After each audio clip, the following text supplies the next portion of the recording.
तो guys welcome back to my YouTube channel short notes for you में। तो आज हम करने वाले यूनिट 2 का second part software project management का, और जो इसका टॉपिक है हमारा बेसिक ऑफ सॉफ्टवेयर एस्टिमेशन। तो टॉपिक स्टार्ट करने से पहले मैं आपको एक कहानी सुनाने वाला हूँ, जिस कहानी के बेस पे मैं आपको ये पूरा जो टॉपिक है वो समझाऊंगा। तो सपोज़ अगर आप कहीं मनाली जा रहे हो, तो मनाली में आप किसी पहाड़ पे जा रहे हो, तो आपको मनाली जाने से पहले आप कुछ एस्टिमेशन, कुछ ट्रिप प्लान करोगे। तो आप ट्रिप कैसे प्लान कर सकते हो? ट्रिप में जाने से पहले आप कुछ प्लानिंग्स करोगे। तो प्लानिंग्स आप किस बेसिस पर कर सकते हो? मनी की बेसिस पे, या तो आपको पता हो अगर आप पहले गए हो, कोई अगर आपके जानने वाला मनाली गया हो तो वो आपको बताएगा कि हाँ भाई मैं पिछली बार गया था, मेरे 15,000 रुपये लगे थे। या अगर आप पहले एक बार गए हो तो अगर आपको अप्रोक्स आइडिया हो कि आपके 10 या 15,000 रुपये लगे थे, तो आप उस हिसाब से इस बार भी पैसे रखोगे अपने पास। बात करें एफर्ट की, तो आपको एफर्ट लगाने पड़ेंगे, क्योंकि अगर मनाली आपके घर से दूर है तो आपको सुबह जल्दी उठना पड़ेगा, बस स्टॉप तक जाना पड़ेगा। अगर आप बस से जा रहे हैं तो पहले आपको बस स्टॉप तक जाना पड़ेगा, फिर ऐसे आप अपना रूट डिसाइड करोगे। बात करें रिसोर्सेज की वे में, आप कैसे डिसाइड करते हो? अगर आपको पता है यहाँ पे गर्मी है लेकिन मनाली में आपके वहाँ ठंड हो रही होगी, तो आप उसके लिए रिसोर्स अपने पहले से लेके चलोगे कि आपको वहाँ पे जैकेट की ज़रूरत पड़ सकती है, हिल क्लाइंबिंग के लिए आपको बूट्स की ज़रूरत पड़ सकती है, या आपको रिसोर्सेज बसेस से जाना है तो बसेस की आपको ज़रूरत पड़ सकती है। और बात करें टाइम की बेस पे कि आपको एस्टिमेट लगा के चलोगे आप अपना टाइम कि हाँ भाई मैं 2 दिन के लिए जा रहा हूँ, 2 दिन मैं मनाली जाऊँगा। और रोस्ट केस में अगर आपको पता है अगर कि बारिश का मौसम है, लैंडस्लाइड भी हो सकती है, तो आप अपना 2 दिन ज़्यादा की भी तैयारी कर सकते हो कि आपके 2 से 4 दिन भी लग सकते हैं। तो आप 4 दिन के कपड़े अपने रख के चलोगे, या अगर बारिश हो गई तो आपके अगर कपड़े भीग गए तो आपके पास एक्स्ट्रा कपड़े भी होने चाहिए। तो बात करें हम सॉफ्टवेयर प्रोडक्ट की, तो सॉफ्टवेयर प्रोडक्ट बनाने से पहले भी हम कुछ एस्टिमेशंस लगाते हैं। तो बात करें एस्टिमेशन की डेफिनेशन की, तो estimation determine how much money, effort, resources and time it will take to build a specific system और प्रोडक्ट। कोई भी सिस्टम प्रोडक्ट बनने से पहले हम एस्टिमेशंस लगाते हैं, किसके बेस पे? मनी के बेस पे, कितना एफर्ट लगेगा उसके बेस पे, क्या क्या रिसोर्सेज लगने वाले हैं उसके बेस पे, और कितना टाइम लगने वाला है उसके बेस पे। तो estimation is based on past data और पास्ट एक्सपीरियंस। तो अगर हमें टाइम अगर आप कैलकुलेट कर रहे हो, तो आपको पता है आपके रिश्तेदार पहले भी जा चुके हैं या आप पहले मनाली जा चुके हैं, तो उसके बेस पे आप अपना टाइम कैलकुलेट करोगे। आपका पास्ट एक्सपीरियंस रह चुका है कि कितने पैसे उसमें लगे थे, तो उसके बेस पे आप अपने पैसे भी डिसाइड कर सकते हो कि हाँ भाई पिछली बार 15,000 लगे थे, इस बार ज़्यादा से ज़्यादा 16-17,000 लग जाएगी आपके।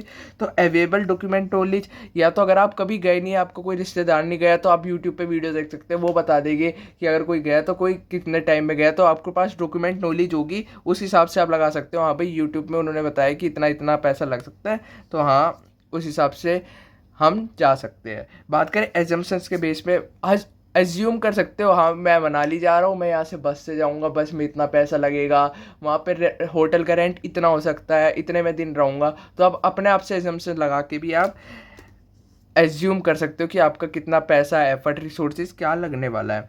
और आइडेंटिफाई रिस्क, और आप रिस्क को भी आइडेंटिफाई करके चलोगे कि हाँ भाई अगर मैं 2 दिन के लिए जा रहा हूँ, तो आप पहले से तैयारी कर सकते हो कि वहाँ लैंडस्लाइड भी हो सकती है। तो आप रिस्क देख के चलोगे कि हाँ भाई 2 दिन के लिए जा रहे हो, तो मैं अगर आप कोई ऑफिस में जॉब कर रहे हो तो आप 2 दिन एक्स्ट्रा की छुट्टी ले रहे हो, क्यों? अगर आप 2 दिन वहाँ फंस भी सकते हो एक्स्ट्रा। तो हम रिस्क को भी आइडेंटिफाई करते हुए चलते हैं।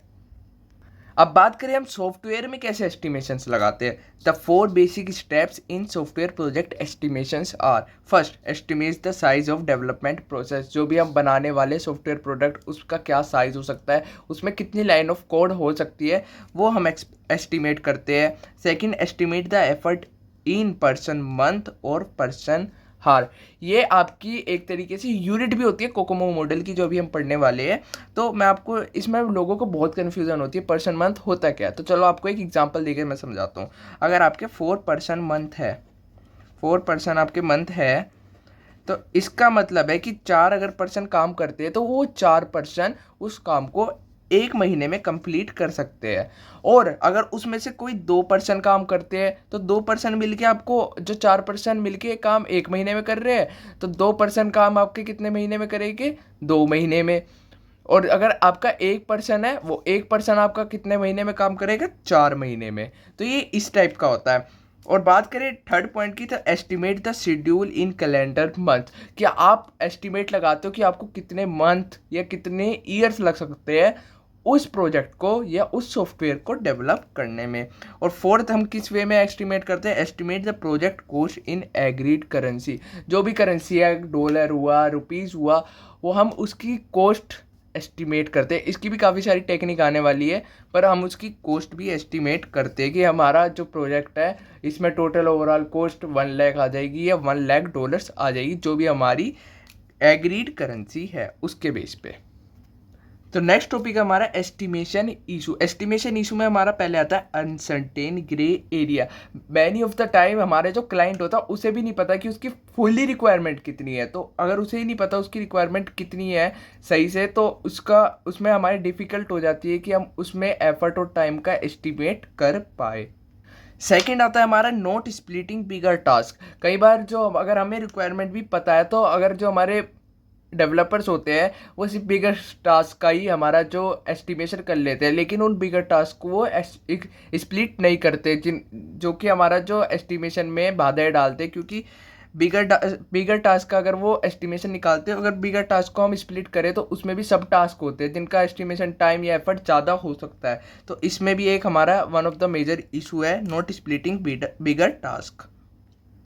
जो थर्ड पॉइंट आता है हमारा आइडियलिस्टिक एंड ऑप्टिमिस्टिक एस्टिमेशन। इसमें क्या होता है, कई बार हमारी जो एस्टिमेशन करी जाती है वो सिर्फ आइडियल कंडीशन को देख के करी जाती है। हाँ भाई हमारा प्रोजेक्ट बन जाएगा, ठीक है, पर उसमें हमारे कुछ स्टेजेस हमारी कवर नहीं करी जाती। जैसे कि हमारा जो प्रोजेक्ट है उसमें आगे अपडेशन आएगी, उनके वर्जन इंक्रीज होने वाले, उसमें जो मेंटेनेंस होगी, ये सब हमारी एस्टिमेशन में कंसीडर नहीं होता।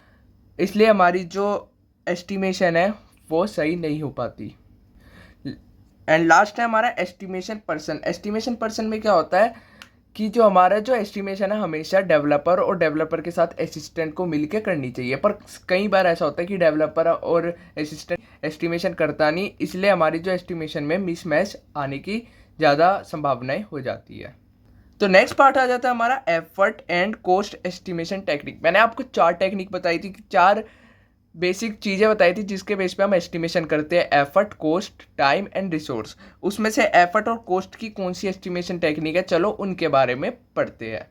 तो फर्स्ट आती है हमारी top down estimation. Top down estimation में क्या होता है कि हम पहले पूरे सिस्टम का हम एस्टिमेशन निकाल लेते हैं, फिर जो उसके फर्दर मॉड्यूल्स है हम 1 बाय 1 उनका एस्टिमेशन निकालते। पहले हमने पूरे सिस्टम का एस्टिमेशन निकाला, फिर जो उसके मॉड्यूल्स हैं उनका एस्टिमेशन निकाला, फिर फर्दर मॉड्यूल्स का उनका एस्टिमेशन निकाला। जैसे कि अगर मैं आपको रियल टाइम एग्जांपल दूँ, आपने प्लान करी एक बर्थडे पार्टी, आपने प्लान करा कि बर्थडे पार्टी में आपको 8 आवर अप्रोक्स लग जाएगी। अब आपने 8 आवर उसका एस्टिमेशन लगाया। अब उसके जो सब मॉड्यूल्स है, बर्थडे पार्टी की आपकी प्लानिंग, डेकोरेशन में आपके लग गए 2 आवर, फूड प्रिपरेशन में लग गया आपके 3 आवर, एंटरटेनमेंट में लग गया आपके 2 आवर, क्लीन अप में लग गए 1 आवर। तो ऐसे हमने निकाला, और ये ज़्यादा एक्यूरेट नहीं होता टॉप डाउन एस्टिमेशन, क्योंकि हमारा उसमें जो हमारे फर्दर काम है, जैसे क्लीन अप में हमारा एक्स्ट्रा टाइम भी लग सकता था। तो ये हमारी जो टॉप डाउन एस्टिमेशन है ये हम तभी करते हैं अगर हमने इस टाइप का अगर हमने प्रोजेक्ट पहले बना रखा है, तो उसके रेफरेंस में हम टॉप डाउन एस्टिमेशन कर सकते हैं। बात है कि हमारी बॉटम अप एस्टिमेशन की। बॉटम एस्टिमेशन आपकी सबसे ज़्यादा एक्यूरेट होती है। क्यों? क्योंकि पहले हम मॉड्यूल्स पे एस्टिमेशन लगाते हैं, फिर उन मॉड्यूल्स से हम जो हमारा मेन मॉड्यूल है उसका एस्टिमेशन लगाते हैं। जैसे कि हम बॉटम अप एस्टिमेशन की बात करें तो बॉटम अप में अगर मैं रियल टाइम में एग्जांपल लूँ, तो अगर आपको 1 आवर लग गया डेकोरेशन में, 2 आवर लग गया आपको प्रिपेयरिंग फूड में, 4 आवर आपको लग गया अरेंजिंग, एंटरटेनमेंट में 3 आवर लग गया, क्लीनिंग में 1 आवर लग गया। अगर हम सबको ऐड अप करें तो आपका अप्रोक्स 11 आवर आ रहा है, और इसमें आपका टाइम भी बहुत लगता है, पर ये एक्यूरेट रिजल्ट देता है। एंड नंबर 3 आता है आपका एक्सपर्ट जजमेंट का। एक्सपर्ट जजमेंट क्या, अगर आप कोई एक्सपर्ट्स को हायर करते, कंसल्टेंट लेते हैं उनसे, जो भी अपनी रेलिवेंट फील्ड में एक्सपर्टीज़ हो जिनके पास, और उनसे आप कंसल्टेंट लेते हैं और वो आपको कुछ एस्टिमेट करके देते हैं। जैसे कि अगर आपको एग्जांपल दूँ, आप कोई वेब डेवलप करने वाले हो, आपको वेब डेवलपमेंट करना है, पर आपको पता नहीं उसमें कितना एस्टिमेशन लगने वाला है, तो आप उस फील्ड में जो भी है एक वेब डेवलपर को आप कंसल्टेंट के रूप में लोगे, वो बताएगा कि हाँ आपकी वेबसाइट अप्रोक्स 120 आवर में बन जाएगी। तो आप एस्टिमेट लगा पाओगे हाँ कि मेरी वेबसाइट 120 आवर में बन सकती है। तो बात करें हमारे नेक्स्ट की, तो नेक्स्ट हमारा एनालॉजस एस्टिमेटिंग। इसका क्या होता है कि हम सिमिलर जो भी हम प्रोजेक्ट बना रहे हैं, सिमिलर प्रोजेक्ट देखते हैं कि वो पहले कैसे सिमिलर प्रोजेक्ट को बनने में और एफर्ट कितना लगा था, कितनी कॉस्ट आई थी। जैसे कि अगर मैं आपको एक एग्जांपल दूं, अगर आप एक बिल्डिंग बनवाना चाहते हो 6 फ्लोर की, और आपके पास ही आसपास है एक और बिल्डिंग है वो भी 6 फ्लोर की है, और अगर आप देखोगे कि उसे बनने में आपका अप्रोक्स 2 ईयर्स लगे, तो आपको भी एक आइडिया और हो जाएगा, और एक आप एस्टिमेट लगा पाओगे कि जो आपकी बिल्डिंग बनने वाली है उसमें भी अप्रोक्स 2 ईयर का समय लगने वाला है। तो बात करें हमारे नेक्स्ट की, तो नेक्स्ट है हमारा 3 पॉइंट एस्टिमेटिंग। 3 पॉइंट एस्टिमेटिंग में हम एक्सपर्ट को हायर करते हैं और 3 बेसिस पे वो हमारी जो एस्टिमेशन है वो निकालते हैं। Optimistic, pessimistic and most likely. Optimistic होता है हमारा बेस्ट केस। मान लो अगर आप कोई एप्लीकेशन बनाने वाले हो, उसमें उन्होंने बेस्ट केस सिनेरियो दिया कि हाँ भाई ये हमारी 60 आवर में बन जाएगी। और अगर वो पेसिमिस्टिक क्या होता है हमारा रोस्ट केस, ज़्यादा से ज़्यादा इसे बनने में हमें लग जाएगा 120 आवर। और अगर हमारा देखा जाए मोस्ट लाइकली एस्टिमेट, ये एक तरीके से हमारा एवरेज केस होता है, तो हाँ भाई इसे हमें बनने में लग जाएगा 90 आवर, तो ये 120 आवर। तो हम क्या करेंगे, इन तीनों का एवरेज लेके जो कि आएगा 90 आवर, वही हमारा होगा एस्टिमेट टाइम। तो अब हम पढ़ने वाले अपने next topic cost estimation model. Cost estimation में आपके 3 आती है techniques: empirical estimation technique, heuristic technique and analytical estimation technique. तो क्या होती है, चलो इनके बारे में पढ़ते हैं। तो एम्पिरिकल एस्टिमेशन टेक्निक क्या होती है, इसमें हम फॉर्मूला और इक्वेशन यूज करते हैं बेस्ड ऑन हिस्टोरिकल डाटा और बेस्ड ऑन पास्ट प्रोडक्ट, जो भी हमारा उससे सिमिलर प्रोडक्ट है उसके बेस पे हम अपनी कॉस्ट का एस्टिमेशन निकालते हैं। बात आता है हमारे नेक्स्ट आता है हमारा second, heuristic technique. Heuristic technique क्या होती है हमारी, तो ह्यूरिस्टिक टेक्निक में हम यूज़ करते हैं shortcut and simplify method to make quick decision. ये हम कब यूज़ करते हैं, जब हमारे पास टाइम और रिसोर्स लिमिटेड होता है और हमें क्विक डिसीजन लेने होता है, तो हम एक प्रैक्टिकल बेस पे हम क्विक डिसीजन ले लेते हैं। हालांकि हमारे जो डिसीजन होते हैं इतने एक्यूरेट नहीं होते, पर टाइम सेविंग के लिए हम कॉम्प्लेक्स प्रॉब्लम में इतना टाइम नहीं होता कि हम ऑप्टिमल एस्टिमेट टेक्निक लगाए, तो इसलिए हम shortcut and simplify method use करते हैं हमारे क्विक डिसीजन लेने के लिए। तो बात करें हमारे नेक्स्ट की, तो नेक्स्ट हमारा analytical estimation technique. Analytical estimation technique में क्या होता है, जो हमारे प्रोजेक्ट है उसे हम स्मॉल टास्क में डिवाइड कर देते हैं, और हर टास्क में हम चेक करते हो, एस्टिमेट करते हैं उसका एफर्ट, टाइम, कॉस्ट जो भी है। इसमें हमारा जो रिजल्ट है वो एस्टिमेशन का एक्यूरेट भी आता है, और इसमें जो हमारा टाइम है बहुत ज़्यादा लग जाता है इस टेक्निक में।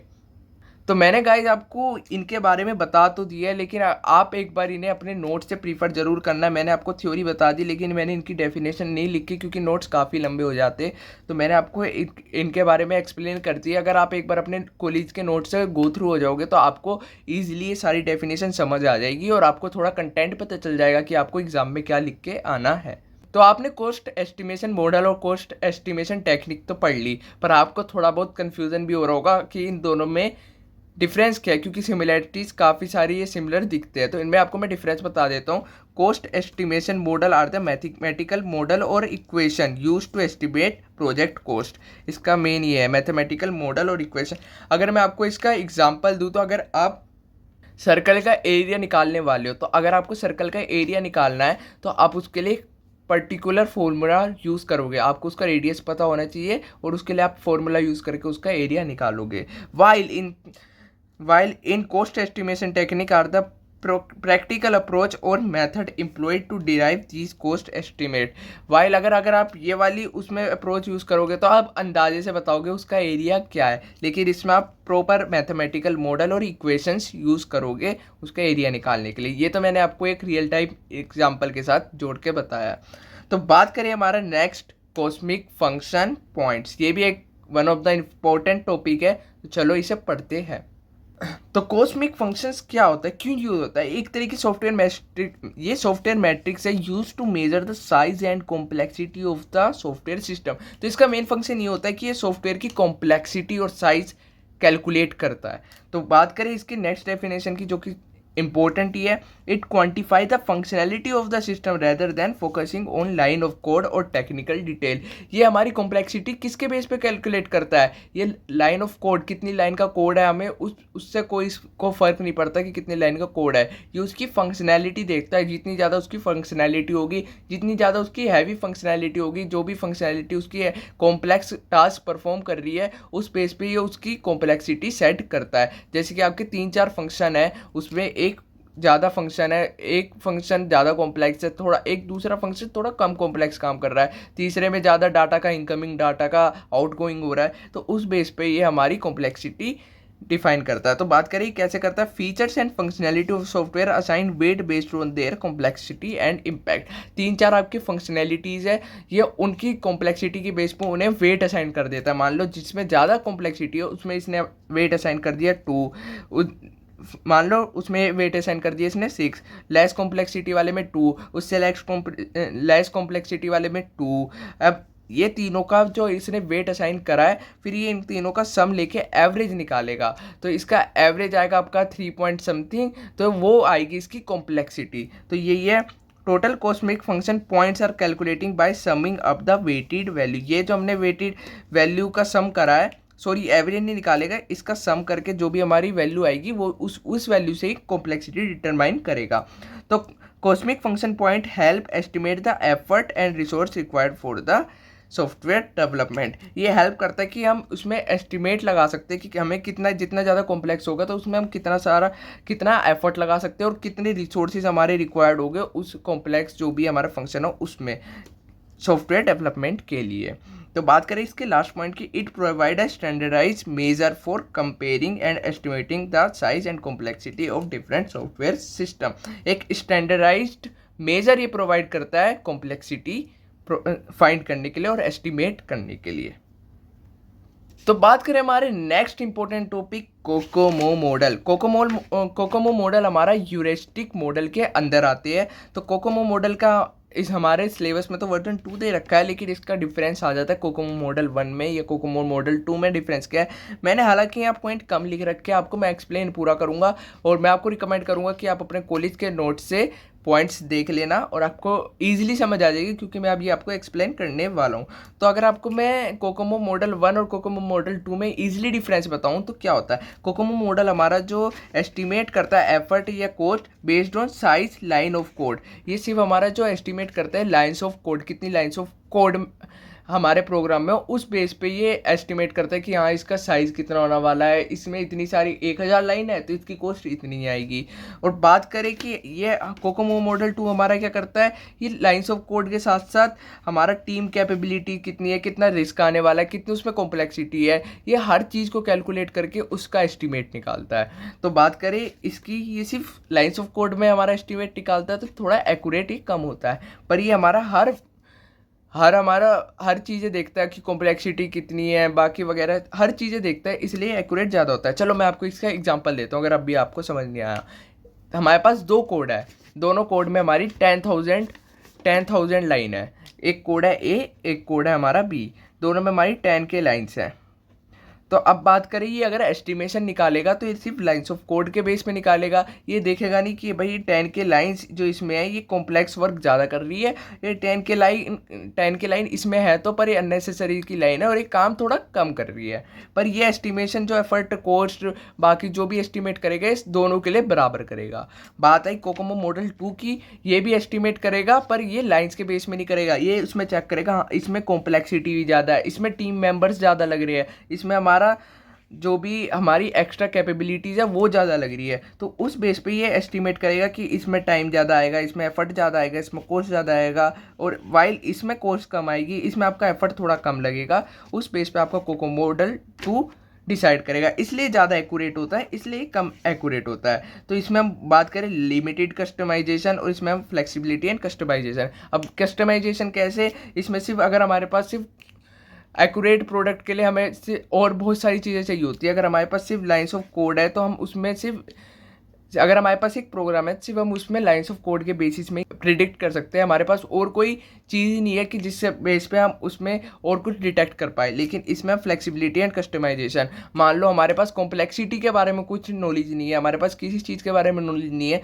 पर हम extra capabilities, potential risk, lines of code, extra चीज़ से हम इसका फिर भी हम एस्टिमेट निकाल सकते हैं।